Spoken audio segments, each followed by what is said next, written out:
few weeks ago, I tried using Midjourney for an interior design project I'm currently working on.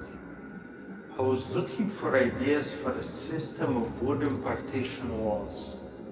Within seconds, the software spat out a series of images that were almost intimidating in their elegance.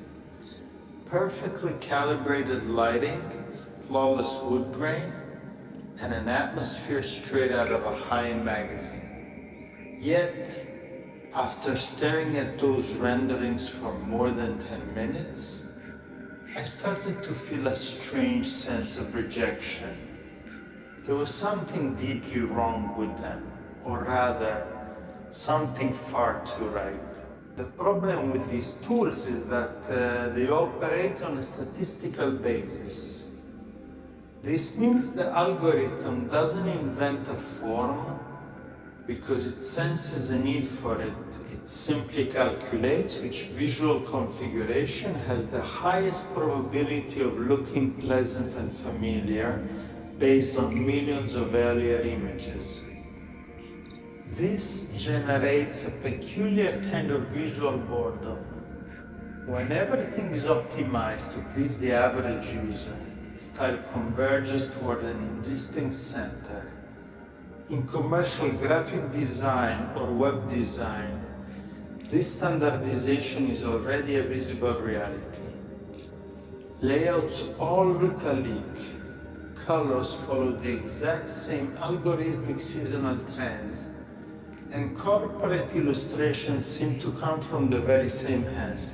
Philip Stark's AI chair for cartel is often cited as the textbook case of this partnership. The designer asks how to save material, and the machine handles the structural calculations. But looking closely at that project, you start to wonder if it's more of a brilliant marketing campaign than a genuine methodological revolution. The chair features biomorphic shapes that closely resemble bone structures, an aesthetic that generative design software like Autodesk's now replicates everywhere. Whether you're engineering a motorcycle frame or designing a piece of furniture. The chair became an icon not so much for the intrinsic quality of its structural solution, but because it carried Stark's signature and Cartel's brand. In that case, the algorithm was used as an excellent generator of avant-garde stylistic tropes rather than a problem solver. This makes me reflect on something we often overlook: the time it takes to doubt. When I sketch by hand or model a piece of plaster, there's physical friction. I mess up a line. The eraser wipes it away but leaves a trace. The plaster breaks if I scrape it too thin. In that forced delay, in that mistake of the hand, critical thinking slips in. You pause and change direction. Artificial intelligence erases this latency period and replaces the process with an instant result. The danger is that the image stops being a tool to describe a project and becomes the project itself. A flawless shell designed for the screen but disconnected from physical reality. Deep down, the machine operates in total isolation from the world. I don't just mean the obvious fact that it lacks a body to feel the roughness of a material or test the ergonomics of a handle. It lacks historical and emotional memory.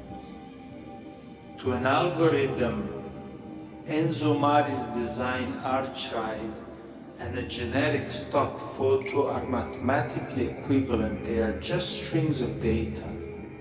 The machine cannot grasp the political value of a choice, nor can it decide to be deliberately inefficient or wrong to convey a disruptive message or a social critique. I don't know what the outcome of this transition will be. I don't think it makes sense to reject these tools on principle. They are too powerful to be ignored, and they streamline the workflow extraordinarily well in many executive areas. However, I feel that the real difficulty won't be learning how to dialogue with the algorithm, but rather defending the outlier, the irony, and even the flaw. If a designer's value shifts entirely to the capacity to curate the machine's output, we risk turning from creators into mere editors of a continuous flow. And I'm not sure that's enough to justify our role.